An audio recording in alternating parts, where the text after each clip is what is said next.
What's up, everybody? Boosted. And yeah, this one is a very interesting treat today, to say the least. I'm gonna be honest, there's a whole bunch of BS just going on throughout this whole video. I was gonna do all this stuff, and then when it actually came down to it, mosquitoes started getting to me. I was already wet halfway through the video because I laid on the wet grass to try and look at a shutoff valve. Yeah, that was on me. And after I laid in the grass, all my motivation to do the rest of the video just went down the drain. We mostly just focused on the MAF sensor. And I'm probably going to say it like 800 more times in this video. You'll see when we start actually getting into it. We did kind of dig into some more stuff here and there. We did, go back and forth on thoughts between taking the propane system out versus leaving it in and then taking it out again. But I think I finally settled on taking only part of it out. So that's a big plus, because to take the whole system out, I was looking it up and doing research on it. It is an absolute nightmare. Granted, it isn't that hard, but it's just going to be the matter of reflashing the ECU and doing all this other stuff and actually getting recovery bottles, where I'm like, this is a project truck. Like I said in the first episode 1 of this whole project series, it's a flipping truck. Buy it, fix it, flip it, sell it. And to spend a lot more money into it to do the reflash and to get recovery bottles to fix it, it's just not going to be worth it. But to kind of cut a little bit of some corners off, not major corners, just a little angle grinder on some sharp corners to round it out, wouldn't really hurt nobody. But with that being said, let's go ahead and hop into whatever I just created of a video. So in this one, I did say we're going to be doing the mass airflow sensor. I just noticed this giant hole also that is pretty massive, if I do say so myself. Let me just adjust this real quick. Okay, interesting. Does this thing even move? Hold on. I got a new tripod, now I'm trying to figure everything out. Giant hole. Alright, we're gonna go back. Oh my god. Alright.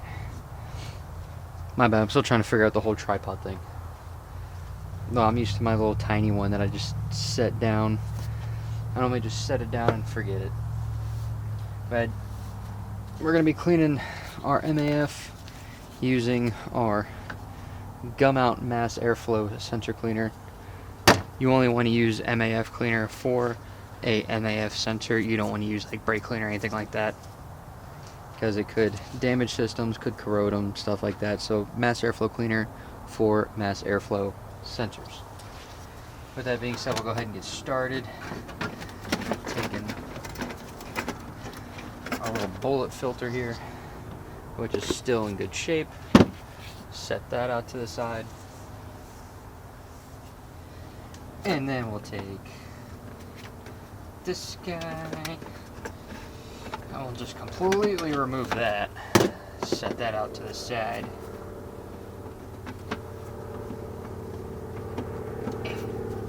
Try to see if we can wiggle this free. There we go. Okay, I am doing it right. So, what's the big idea?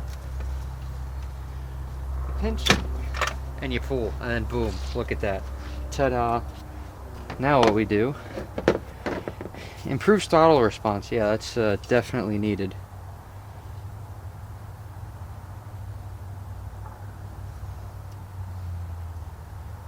Do not allow the tube or any other object to touch the hot wire except the cleaning fluid. We're just going to keep it in here.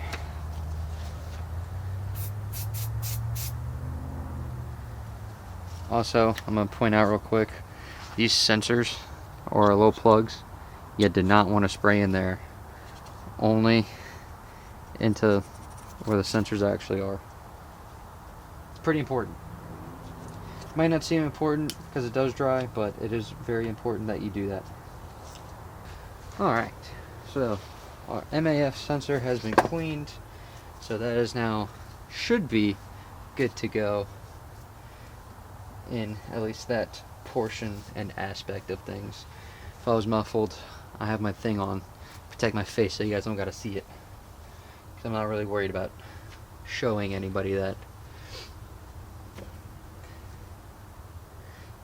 Huh. A lot of spooky talking going on around here. Alright, let me try to angle this thing now, if I can remember how to use the tripod. And then we do a little bit of this, a little bit of that. Oh, Lord. You guys just went for like a wild ride there. It's like a roller coaster. And if you remember, in the last one, I did say I was gonna take out all the propane systems. Yeah, we ain't doing all that. I was looking into it to see how much it would, how much time it would consume in all the parts. And my conclusion is we just gonna close the propane valve and let it ride. So that's gonna be next. We're gonna close our shutoff valve for propane, so that way we can run whatever propane is left in the system out of it before that shutoff valve, and then it'll be mostly just strictly gas. In order to remove propane, you'd have to remove the system, depressurize the tank. Oh, excuse me. Yeah, depressurize the tank, put it into like recovery bottles of whatever's left in the system, take all the propane stuff out of it, and then reflash the ECU. And we ain't doing all that. So we're just gonna close the shutoff valve and let it just do its own thing. But I'm gonna go find that real quick, because I'm gonna be honest, this is the first time I've worked on a truck with propane, so we're gonna be learning together. Alright, so everything's back together. I tried to find the shutoff valve. Oh my Lord. But I started to get wet way too quickly, and now I'm just soaked through all of my clothes, so that's probably gonna be a different day. But we let the MAV sensor kind of dry out a little bit, so we're gonna go see kind of if it helped idle out the problems or not, because if not, next up we're gonna be looking at is our spark plugs and our injectors, which we're gonna have to take all of this out to get to. But let's first see how it does on startup now.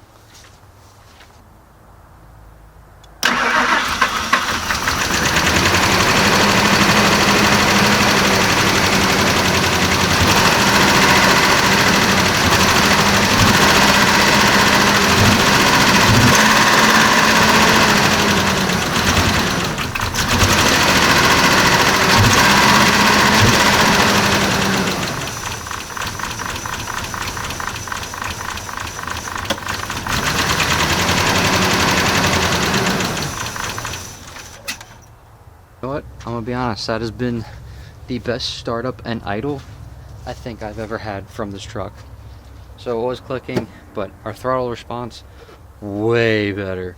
Beforehand, I would touch it, and it'd take like 2 business days for it to finally register that it got touched, and then idle up.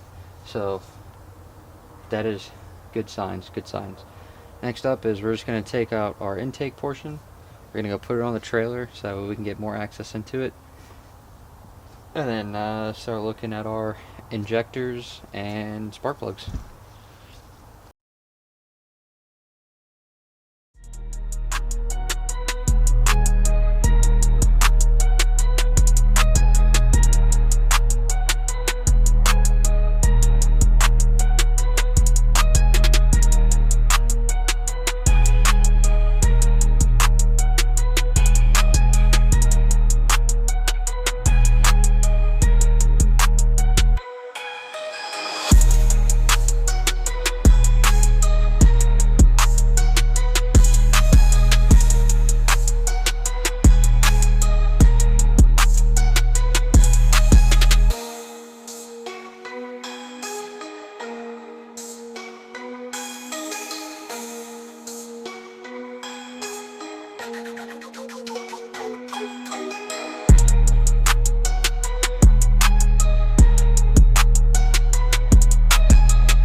Alright, now that the intake's off, we're going to start working on the driver's side over here and getting off at least this bracket right here with an 8mm, 3 bolts, 1, 2, 3.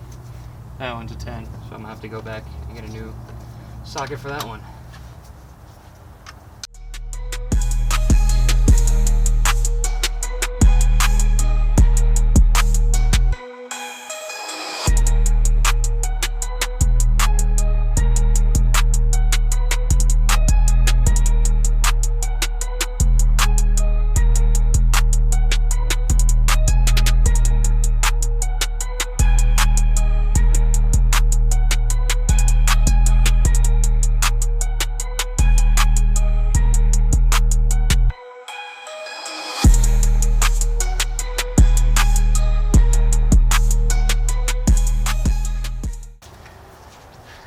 One down, 2 to go. I really got to invest in some ratcheting wrenches, because this is taking forever.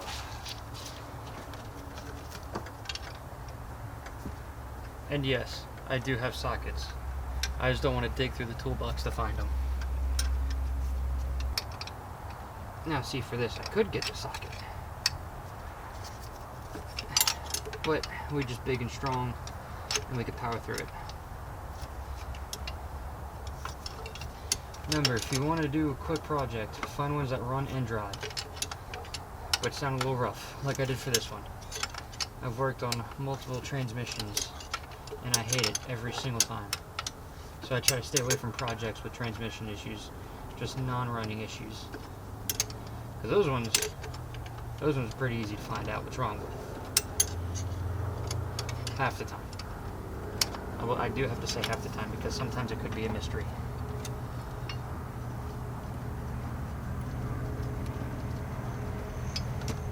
Gotta get this bracket out of here so that way it's a lot easier.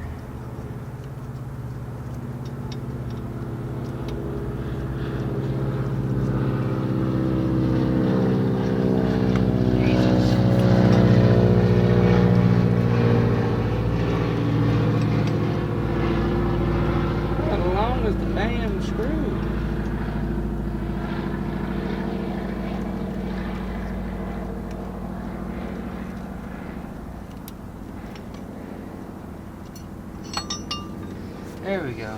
Jeez. Cheese.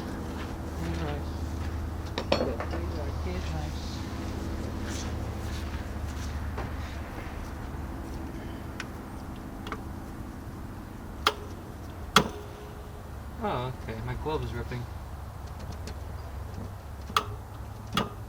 Alright. Interesting, interesting. Oh. Alright. Test number 1 here.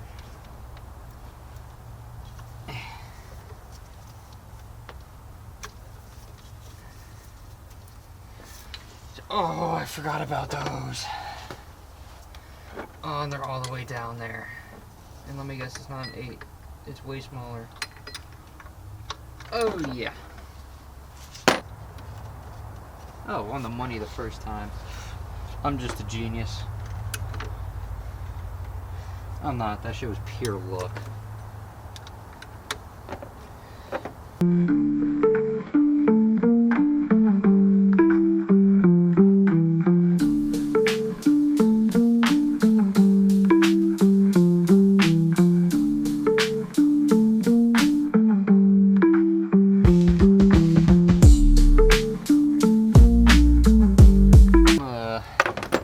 I'm gonna just do a cheat method. If the first spark plug is bad, I'm just gonna replace all of them, just because, yes.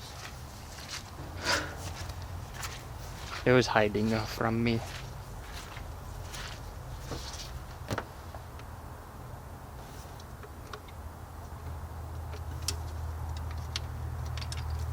Oh, okay, I didn't even eat it. Awesome. I love doing extra steps for no reason.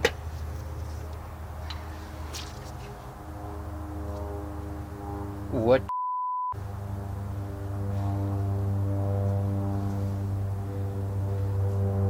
I'm assuming it says 7 on there for cylinder 7. I don't think that's how math works. Just saying. And we'll do the first one on this side, which is, should be right there. Tripod's my well, whoa, hello. Yeah, you can move to right there. That sounds great. We're gonna see if we can remove this bracket of garbage. If we can, then we'll come back. If not, we'll just deal with the...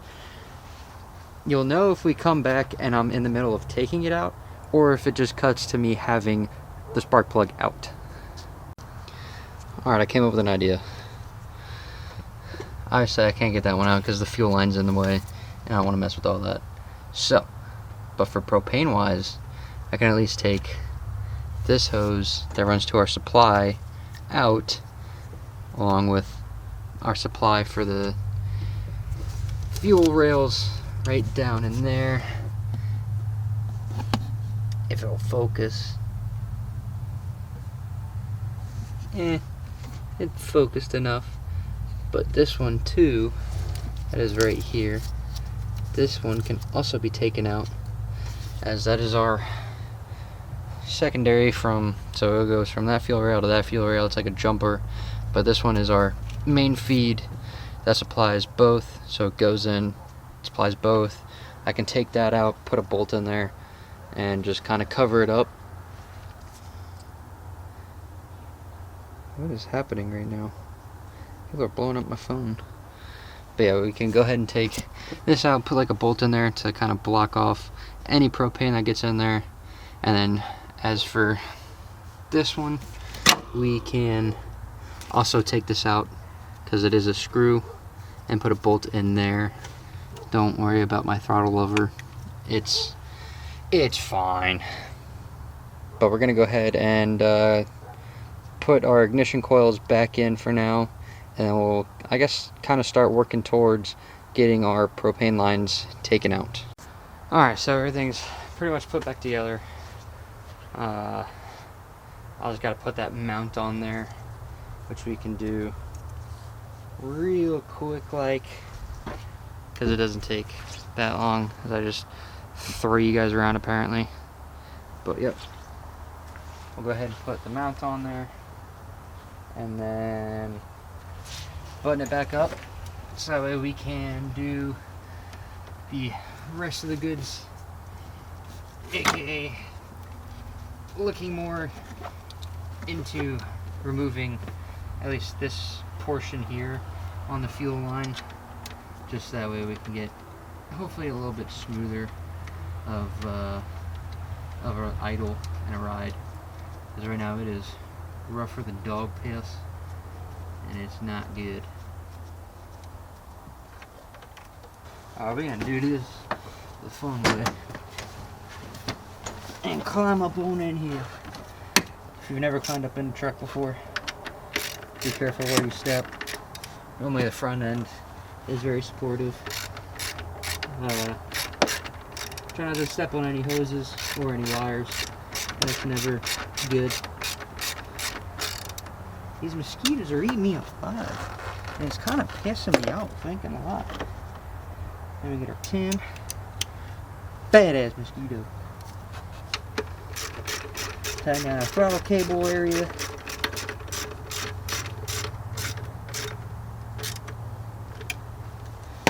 And perfect. Alright, so everything is pretty much put back together. It's all plugged in. We just gotta throw our intake system back on.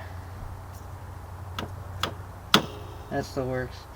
And then figure out our sizes to block these. Is that just one bolt holding that on? No, there's two. You're like right there. There's two bolts. But block this system pretty much. We can see if this is our supply line, because if this is our supply line, I'll just fucking take that damn thing off and put a bolt in there too. Then we can really get rid of a lot of this junk. But we'll put the intake back on, start it back up, see if it's still a little rough after unplugging and plugging it back in. I highly doubt that did absolutely anything. But we'll just cut to where it's all back together. Alright, so intake's back on. We're gonna start it. Hopefully it does a little bit better, and move it back to its spot. Pretty much.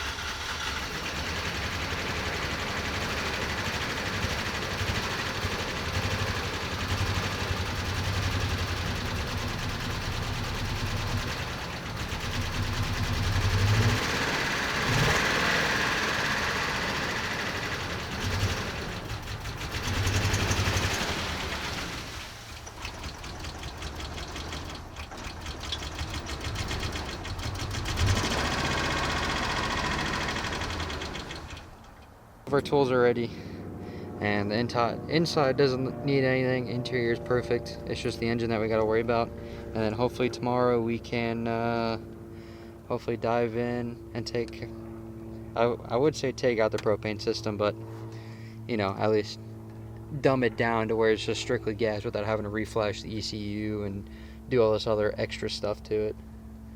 But until next time, stay boosted.